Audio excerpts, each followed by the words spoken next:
Hello and welcome to Infinite Self-Worth After Narcissistic Abuse. This channel is all about helping women to understand and recover from this insidious, deadly form of abuse.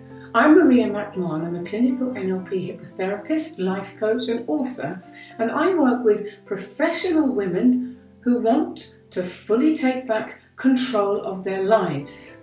Now, there's a lot of talk out there about how omnipotent and powerful narcissists are. But the truth is, they're not. They just believe they are. And until you learn that truth, you might think they are too. Now, I want you to know that you can heal. You can be happy again. You can learn the power of self-love, and you can attain infinite self-worth after narcissistic abuse, the kind of self-love that will enable you to never become a victim again. Okay, so let's get started with today's video. I hope you enjoy it and find it helpful.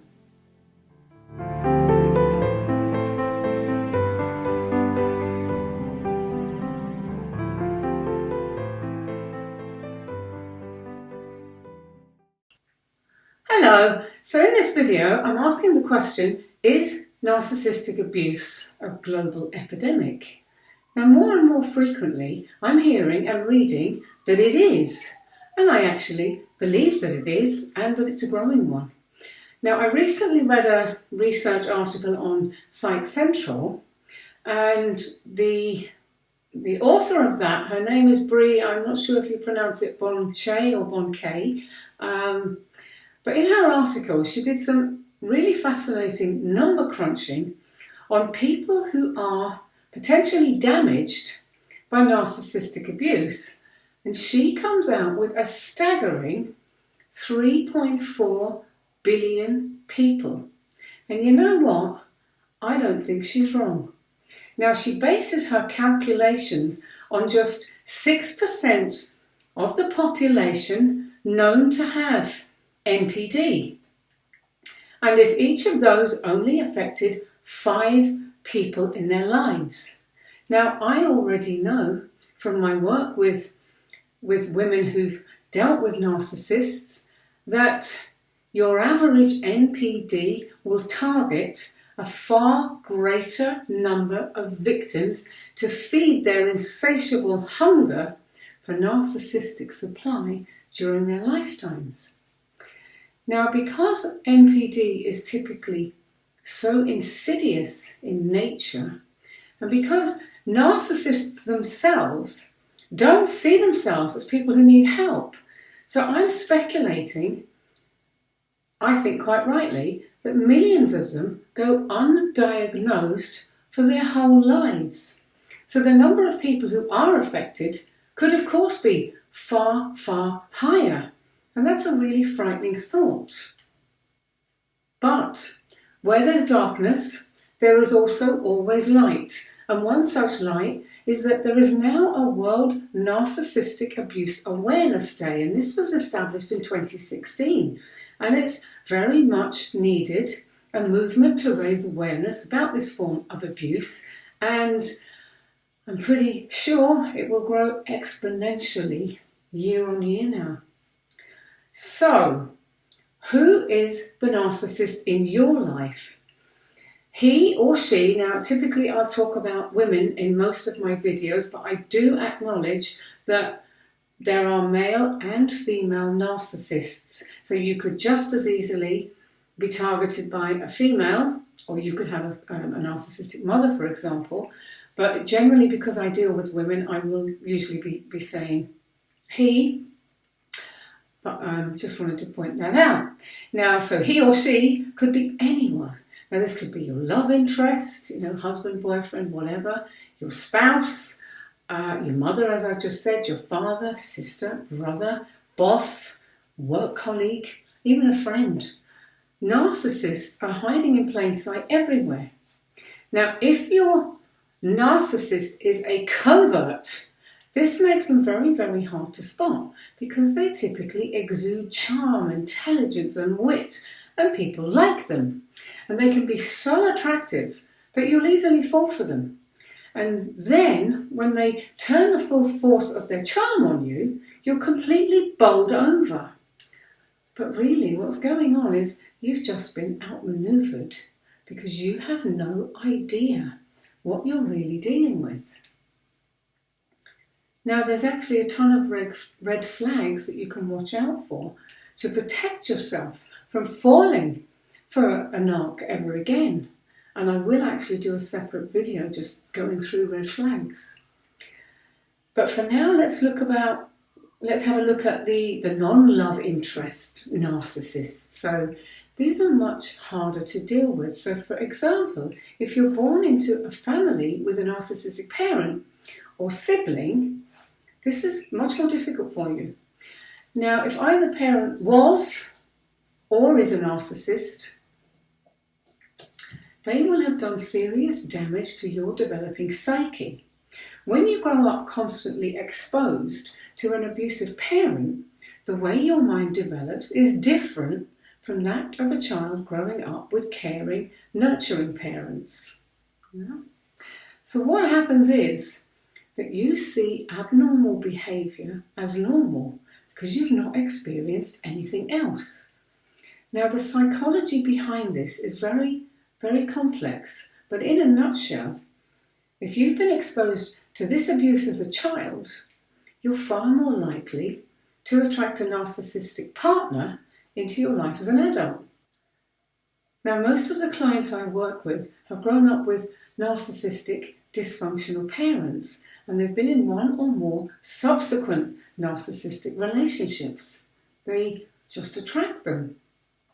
And they have to learn or to relearn the rules for what is normal as a first step to breaking the cycle for themselves so that they learn to stop attracting more narcissists.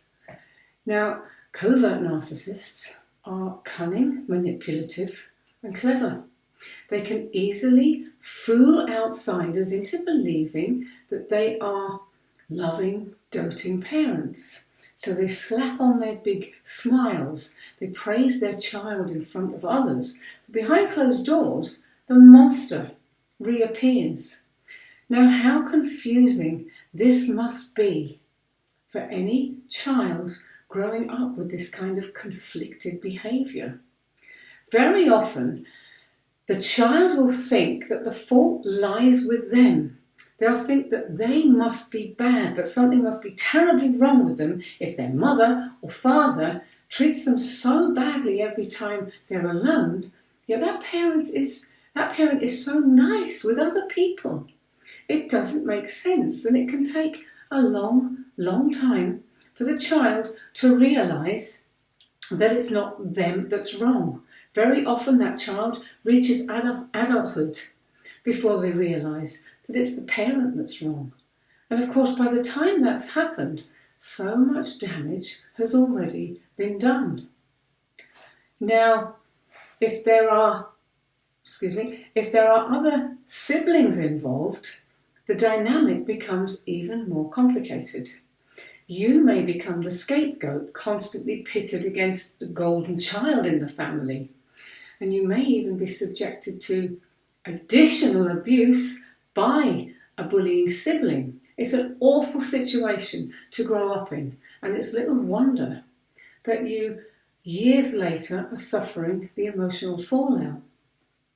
In fact, if I'm honest, it amazes me that the women I've worked with and who other narcissistic abuse recovery therapists have worked with didn't turn into raving lunatics themselves. So honestly, hats off to you.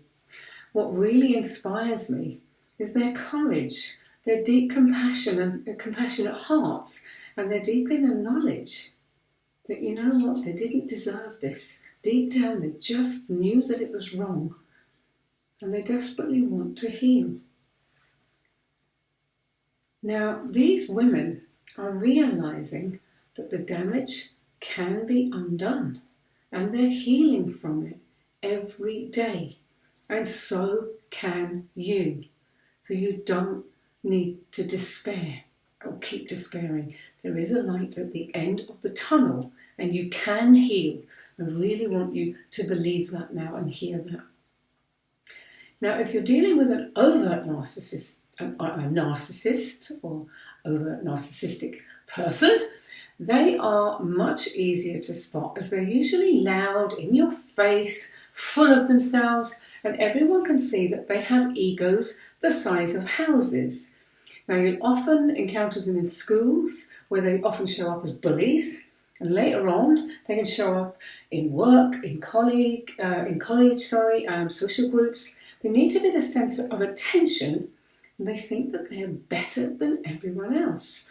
And they'll think nothing of stealing your ideas or trying to discredit or undermine you at work. And they too can make your life absolute hell. But there are ways to deal with them too. And I will talk about how to deal with a narcissist at work in a separate video. For now, if you're dealing with a narcissist of any kind, take a deep breath and tell yourself right now that this is going to end. This is not a life sentence. You're not going to have to put up with this for the rest of your life. You deserve better, a whole lot better. And I'm going to show you how to start regaining your self-worth, because that's what it always comes back to. It always comes back to you knowing that you are a unique, valuable, worthy, and deserving person. You're deserving of love. It's the most important lesson you can possibly learn. And I want you to really hear these words now. Loving yourself unconditionally is where to start. So just take a moment now to sit back and make a decision that you are going to love yourself. And don't judge, don't question, just say it. I'm going to love me. And feel into that emotion. And feel how does it feel? Now, if it feels awkward, alien, unattainable for you, accept that that's okay. Then put those thoughts aside and say it again. I'm going to love me. And do this several times a day. Let it start to become a new possibility for you, if that's as far as you can get with it. Okay? Keep saying it every single day, as many times as you need to. And after some time, and it won't necessarily be a long time, it will start to feel right, because you're opening up a doorway to a possibility of reaching inside something that's very, very deep in you. And that deep truth is that you need love. So it will feel right.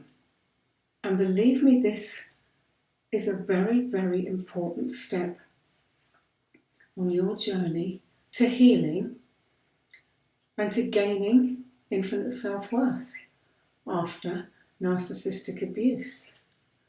Now, don't worry if it sounds a little bit flaky, but really, you'll hear me talk a lot about self-love and self-worth, because I believe self-worth and self-love are at the core of so many troubles that we have. So I really want you to just go with that, okay? Just say it. I'm going to love me. Okay? So thank you very much for watching. I hope you enjoyed that and found it useful. And I'll be back again soon with more videos for you. Bye for now. So, thank you very much for watching. I hope you found that interesting and helpful. And if so, please hit like and subscribe for more videos. I'll be posting new videos every week. Now, if you'd like to hear more tips and connect personally with me, check out the links below this video. You can join my mailing list. And if you prefer to have the transcripts, I'll be happy to send those to you. And I've also got some wonderful healing hypnosis MP3s that I'd like to send you. And You can also join my closed Facebook group, Infinite Self-Worth After Narcissistic Abuse. Now, this is a woman's only group with exclusive content every week, so do check out those links below, and I'll see you again soon. Bye for now, and thanks again for watching. I appreciate your time. Thank you.